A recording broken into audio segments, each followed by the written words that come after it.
Om Shri Ganeshaya Namaha. Om Shri Saraswatyai Namaha. Om Shri Gurubhyo Namaha. Samastajana Kalyani Niratam Karunamayam Namami Chinmayam Devam Sadgurum Brahma Vidwaram Sadgurum Brahma Vidwaram Samacharana Saroja Sandra Neelambudabham Jaghana-nihita-panim Mandanam-mandananam Taruna-tulasi-mala Kantharam-kancha-netram Sadaya-dhavala-hasam Vittalam-chindayami Vittalam-chindayami. Number 84.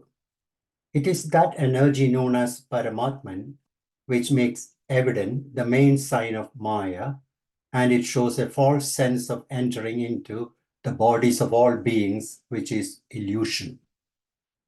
एवं सृष्टानि भूतानि प्रविष्टः पञ्चधातुभिः एकधा दशधात्मानं विभजन् जुषते गुणान्.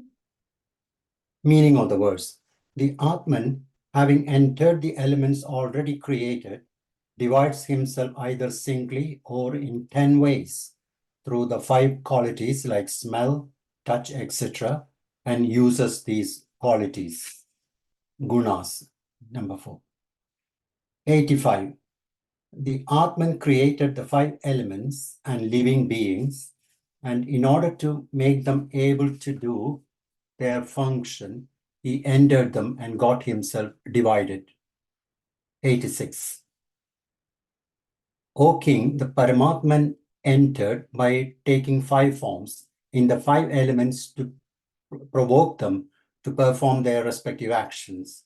I shall tell you how it was done. Please listen. Number 87. The god Anand entered the element of earth as the quality of smell.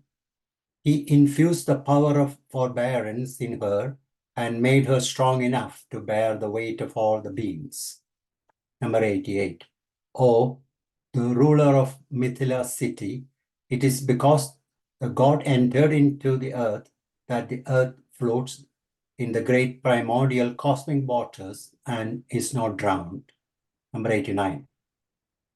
The god as Sheshanaga holds the earth, and therefore the sea cannot merge her in it, and thus the solid earth can bear the weight of all beings.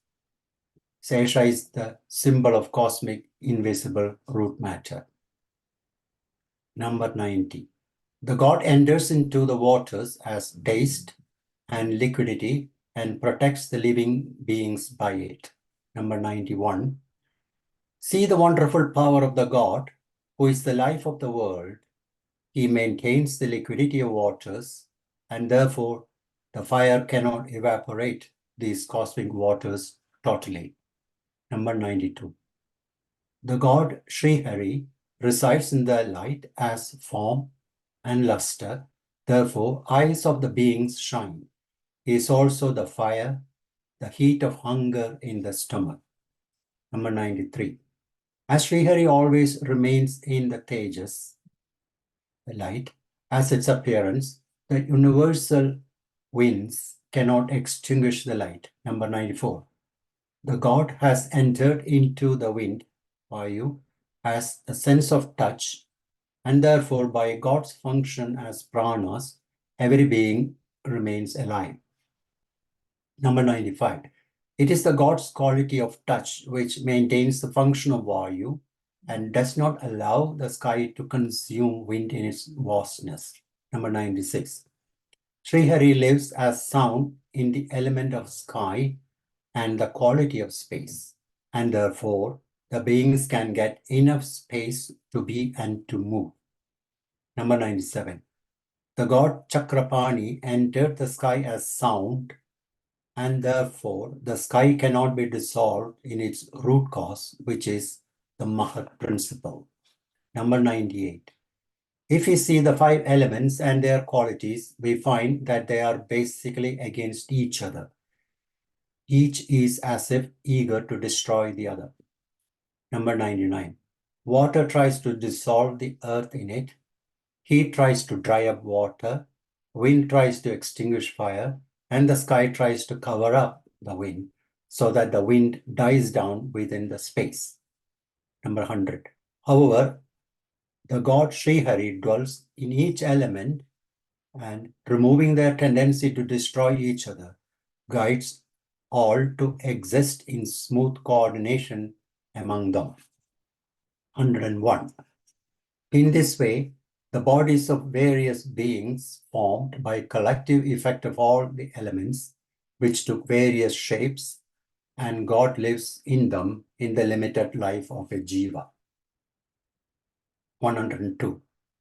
At the higher and vast level of the universe, he is called Purusha, and at the smaller level of the body of any being, he is called Jiva. God is reflected in the body both as Jiva and Shiva, which is the nature and own functions of Maya. 103. Yoga Maya is her name in Shiva, and Avidya, ignorance, is her name in the body of a Jiva. This is the main magical power of Maya by which this world, though as false as a dream, appears to be real. 104. This worldly life is the lengthy dream of the god, and the dream which appears in the sleep because of ignorance is the dream of the jiva. 105. When one awakes, the dream becomes unreal. Similarly, when there is self-realization, the perception of this life becomes unreal. O king, please bear in mind that this is all the function of Maya. 106. Now, O the ruler of many kings, I will tell you the state of Jiva. Jiva divides itself into 1 and 10 and becomes the enjoyer of sense objects. I will tell you how this happens. 107. The god Janardana functions as one single unit as Antakarna and becomes 4 as mind, intellect, consciousness, and ego. 108. The jiva in its fullness and his own power says Om or I, but there the Maya plays a trick. She makes the jiva conceive that he is not only I, but as a body, identity he calls that he is the body. 109. When the ego, under the influence of Maya, increases the identification of Atman with body, the jiva forgets his spiritual nature, and in that forgetfulness, he starts to think about other objects. This state is called chitta or consciousness. 110. The identity of I with the body is a very subtle and fickle affair. This is called mind. It increases the net of thoughts and counter thoughts and creates fear, pain, and sorrow. 111. Whatever is understood as common sense or wisdom of the body consciousness is called intellect or buddhi. This intellect decides that birth and death are unavoidable. 112. Thus, on the base of identification with the body and its pride, there are 4 states which are called the chitta chatushtaya, fourfold function of mind. Please remember that the body ego is responsible for this worldly life. 113. When the ego says, I am that, then only consciousness becomes spirit, consciousness becomes spirit, mind becomes supermind, and intellect decides that it is absolute Brahman. 114. When this ego disappears, the intellect and mind have no place. The nature and structure of consciousness is dissolved, and it is only the absolute Brahman omnipresent. 115. O king, I have told you the nature of ego as one unit. Now I shall tell you what are its 10 parts. 116. The organs, which are 10 in numbers, are all inert and they are not living. Narayana is the life force which makes them active. He enters by 10 different ways in them and causes their actions to be performed. 117. In the eyes, he becomes the power of seeing and he sees the object. In this function as a factor which gives light, he shows the beauty of the object. 118. In the ear, he becomes the power of hearing. He creates the sound by the word, and being the knower of the meaning, he listens to the words. 119. Narayana becomes the taste in liquid materials, and he gives the capacity to enjoy the taste to the tongue. Thus he enjoys the various tastes. 120. Srihari becomes the fragrance in the flowers and also the knower of fragrance in the nose. In this way, the God by his own self makes Jiva enjoy the smell of the flowers. 121. There are 4 kinds of touch. 1 cold, 2 hot, 3 soft, 4 hard. They are manifest and experienced by the power of Narayana. He himself becomes the knower of touch in the skin and thus makes the jiva experience the touch. Thus the 5 sense organs are explained. Now the organs of action are being explained. 122. It is the god Kamalapati, that's Hari, which makes the speech utter words and sounds. He makes articulate the lines of words, and Jiva is taught by him all the origins and developments of the words, and then Jiva talks. 123. In the hands, the power of giving and taking is not of the hands, but of God, who is non-doer. Similarly, the action of walking is done not by the feet, but by Govind only. 124. The joy which is experienced by the sex is because of God only, and the experience of that joy is God himself. The sexual enjoyment which the man and woman experience is because of the Paramatman, Supreme Person only. 125. The excretion which takes place by the anus is by the power of Paramatman only, who is not subject to destruction. In this way, this Atman is divided in the bodies of the beings in 10 ways. 126. In this way, the Atman enjoys the object of the senses through the organs and becomes manifest as the object as well as the enjoyer. This is enjoying of the enjoyer by the enjoyer himself. 127. Just as a particular tree has the seed according to its nature, branches, according to its species, the seed becomes the particular tree and not any other tree. 128. As the piece of sugar cane is itself the seed of it, and when put into soil, it grows like the sugar cane only, and through the pieces, and though the pieces look different, the juice in all of them is the same. 129. Similarly, the objects and the sense organs are expressions of one Atman only, and whatever may be the kind of taste derived by the contact of the organ with the object is taken by him as jiva. गुणैर्गुणान् स भुञ्जानः आत्मप्रद्योतितैः प्रभुः मन्यमान इदं सृष्टम् आत्मानमिह सज्जते. Meaning of the verse. The jiva, though free and powerful, conceives that this created world is himself, while he enjoys gunas by the gunas provoked and produced by him and becomes falsely the doer. 5. 130. The inner Atman residing in the heart naturally gives light and life to the organs and their objects, but jiva somehow becomes proud and attached to them. 130.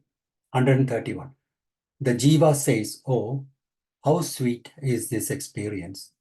These objects really give great satisfaction to me, my body." As he says so, the organs are provoked and encouraged to enjoy more and more. 132. By attachment and identification with the body, my Atman, the sense organs become more and more slaves to the objects, and the original inspiration of the Atman, as reality, is soon forgotten. There is more sense of the me and minus. 133. He says that I am the body and calls those who are related to the body as his own people. His mind is never at rest, even for a moment, being preoccupied and indulgent in the various objects. 134. All the activities which are taking place in accordance with the nature are abrogated by him as if done by himself, and therefore attachment and pride of the body makes a mess of everything. 135. When the pride about body becomes strong, the allurement and sense of possession becomes uncontrollable, and the road of birth and death becomes wide and straight, a real highway. कर्माणि कर्मभिः कुर्वन् सन्निमित्तानि देहभृत् सनिमित्तानि देहभृत् तत्तत्कर्म फलं गृह्णन् भ्रमतीह सुखेतरम्.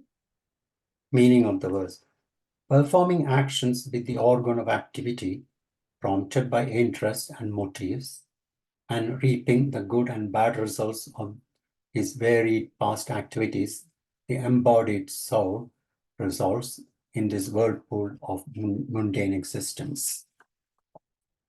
136. Holding desire for enjoying objects, when organs of activity do any action there, both the adharma and dharma are produced, and they become detrimental to the jiva. Note, adharma means sin and dharma means good deeds.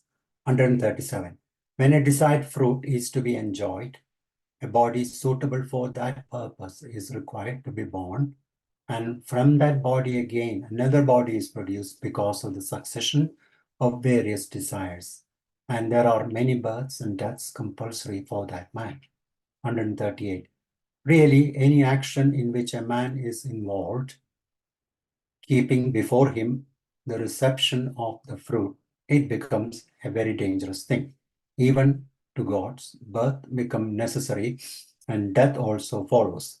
The Atman, which is really without birth and death, has to face this destiny of change. 139. In this way, there is rise and fall in the heaven and earth, and the man has to undergo the rounds of many births in many kingdoms of nature. 140. For example, when a bullock is yoked to the oilman's mill, he continuously takes rounds with his eyes closed, making jarring sounds of the wooden parts. 141. Similarly, when a man begins to enjoy the fruits of his action by closing the eyes of knowledge, he has to face the troubles of many births, etc. As the sun seems to move in the sky from east to west, and the rising and setting are apparent, similarly the jiva moves from birth to death and suffers much. 143. A man takes birth, and in that process also there is suffering, and death follows without fail. It is as if there are two fruits at one single stem. Man also has to undergo both. Nothing is avoidable from the two. इत्थं कर्म गतिर्गच्छन् भवभद्रवः पुमान् आभूत सम्प्लवात् सर्गप्रलयावश्नुते वशः. Meaning of the verse: thus, undergoing various kinds of existence caused by his past actions and carrying many evils with them, the jiva helplessly goes through repeated births and deaths till the final dissolution of creation. 144. The jiva who has complete The jiva who was completely free became bound by karma, and therefore he became liable to suffer according to the results of that action and began to have pain and pleasure. 145. Thinking that objects give happiness, he purposely took poison and became liable for tremendous suffering. He has many births, but his suffering never ends. 146. He undergoes suffering after suffering and is caught in the whirlpool of sorrow and allurement. He plunges deep into the vicious passions, and all the time he is cooked in the fire of time.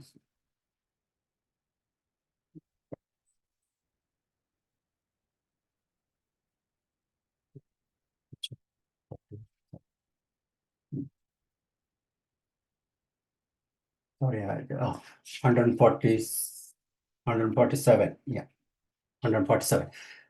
Then day by day and birth after birth, he suffers until suddenly total destruction like a wildfire falls upon his head. 148. Then he cannot turn back nor go ahead. See, he becomes bound by his actions until this acts of total destruction falls upon him. 149. Up to now, I have told you the process of the birth and progress during the lifetime. Now I will tell you the nature of total annihilation. Please listen by paying full attention. धातूपप्लवासन्ने व्यक्तं द्रव्यगुणात्मकम् अनादिति दधः कालः ह्यव्यक्तायापकर्षते. Meaning of the verse. When the end of the creation comes near, the time which has neither the beginning nor end, pulls all the manifest matter, which is matter with qualities, into the unmanifest state. 8. 150. When after sunrise and lapse of the whole day, night is definite to come, so when after production and existence for some time, destruction is sure to take place. 151.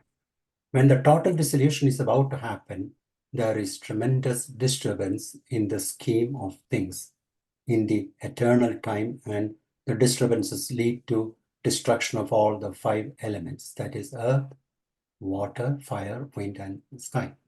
152. When the crop is ripe, it begins to dry up in the natural course. Similarly, whatever is manifest is turned into a state of unmanifest by that time. 153. Seed of grass, etc., fallen in the soil, grows up in the rainy season and becomes ripe or bears flowers or fruit in the pre-winter season. 154. By the end of the summer, all the grass is dead and seed is hidden in the soil. Similar is the process of the world. 155. Just as at the autumn season, leaves of trees fall down, similarly, the time destroys even the great gods, including God, the Creator. 156. As the farmer collects the reaped crop and starts to take out the grain by thrashing away the husk, etc., similarly, time begins to turn all visible things into the hidden unmanifest state. Hariyo. Hariyo. I think we can pause over here for today. Beautiful readings. Of course, it has taken us back to the Tattvabodh session and revised all our sense organs and their qualities and their function and what dissolves into what. And the striking point thereafter starts at 132, I felt. By attachment and identification with the body, by the Atman, the sense organs become more and more slaves to the objects. An original inspiration of the Atman as a reality is soon forgotten. So we are that, Tattvamasi, so many rishis tell us, Swamijis tell us, but we have forgotten because our identification has become so strong. And it's always me and minus, right? My people, me, my body, my things. So this, to come out of it, of course, only satsanga is necessary. So there I felt the turning point of that starting verses that we read started. And then entire of that 133, 134, 145 were so very beautiful. And then, of course, the actions of organs also that we are forgetting, where we have to see the reality that has been forgotten. And then I like the example of that bullock, which is coming in 140, he says, and he is closing it like that. We have closed our eyes to the reality and suffering, the samsara pains, and we think the body and my family and my problems are the greatest, and not realizing the truth behind it. Then I loved all those examples when he's beginning the story of how the destruction happens. All that he has given with the seed, with the sunrise, what is happening to the crop, what happens with the summer season, what is with the autumn season. So all those verses 53, 54, 55, they are such good reminders, like how the change is happening and how the cycle continues.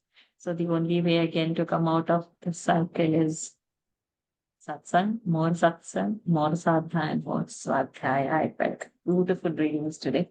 If anybody has any other thoughts and want to share their verses, please. What is Jiva I and like- Shiva?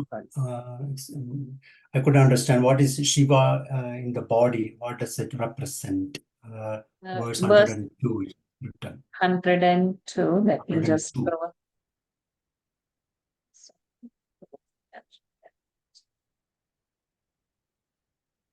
Yogamaya. Okay. Yogamaya is a name in Shiva, and avidya, ignorance, is a name in the body of. So Shiva and Jeev. Shiva is taken as a ultimate truth, and Maya, Yogamaya is his Shakti, and our we take it as avidya as our thing. So this is the main magical power of Maya by which this world, though as false as a dream, appears to be real. With the Maya, so it's a continuation of the Maya. What is Maya? What is appearing, which is not there? Okay. So ultimately, only Shiva Tattva is there. And then with the Maya, with the Yoga Maya is a higher Maya. Ours is a smaller Maya, means the understanding. There are no actual divisions. So in the context, from the perspective of the Jiva, it is the avidya. We are caught in avidya means we are giving world the reality. In the context of the Supreme, from that point, that is the Yoga Maya. But both are denoting separateness. I hope that is clear.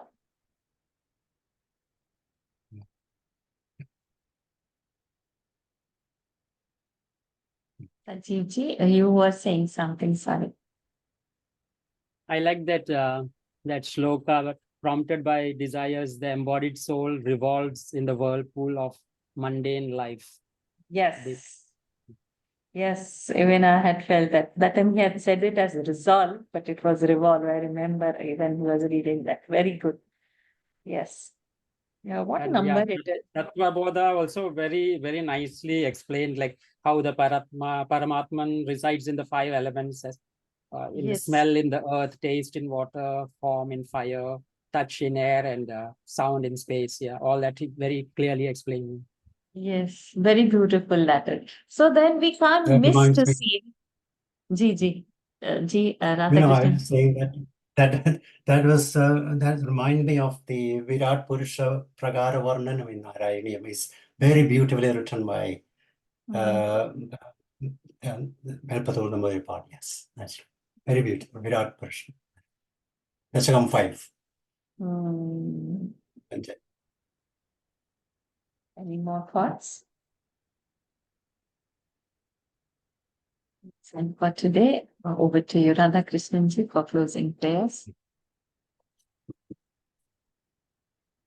Om Purnamada Purnamidam Purnat Purnamudachyate Purnasya Purnamadaya Purnamevavashishyate Om Shanti Shanti Shanti. Shri Gurubhyo Namaha. Hari Om. Shri Krishnarpanamastu. Hari Om. Hari Om. Thank you everyone for joining. Visarga Shakara should happen. Om Shanti Shanti Shanti. Visarga Shakara. Okay. Hari Om everyone. See Hari you all Om. tomorrow. Hari Om. Next Hari week, we Om. will have two sessions. Monday, I will read, and Tuesday, Lataji said she would like to read. And after that, we will have a June break. Hari Om. Hari Om. Hari Om. Thank Hari you. Om. Hari Om. Thank you, Ji. Thank you for joining.